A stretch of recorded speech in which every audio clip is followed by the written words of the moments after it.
بسم اللہ الرحمن الرحیم۔ شروع کرتی ہوں اللہ کے نام سے جو بڑا مہربان اور نہایت رحم کرنے والا ہے۔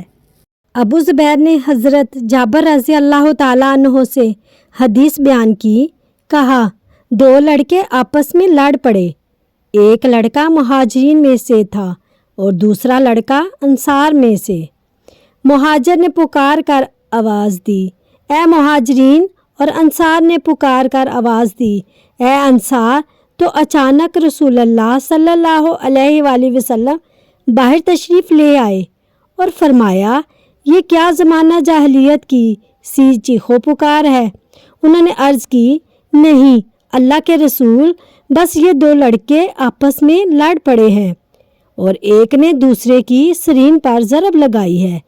آپ صلی اللہ علیہ وآلہ وسلم نے فرمایا، کوئی بڑی بات نہیں، اور ہر انسان کو اپنے بھائی کی خواہ وہ ظالم ہو یا مظلوم مدد کرنی چاہیے۔ اگر اس کا بھائی ظالم ہو تو اسے ظلم سے روکے، یہی اس کی مدد ہے، اور اگر مظلوم ہو تو اس کی مدد کرے۔ صحیح مسلم حدیث نمبر 6582۔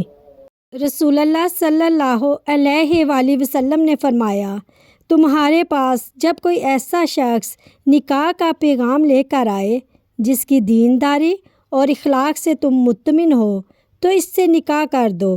اگر ایسا نہیں کرو گے تو زمین میں فتنہ اور فساد برپا ہوگا۔ لوگوں نے عرض کیا، اللہ کے رسول، اگر اس میں کچھ ہو؟ آپ نے 3 بار یہی فرمایا، جب تمہارے پاس کوئی ایسا شخص آئے جس کی دینداری اور اخلاق سے تم مطمئن ہو تو اس سے نکاح کر دو۔ جامعہ ترمذی حدیث نمبر 1085۔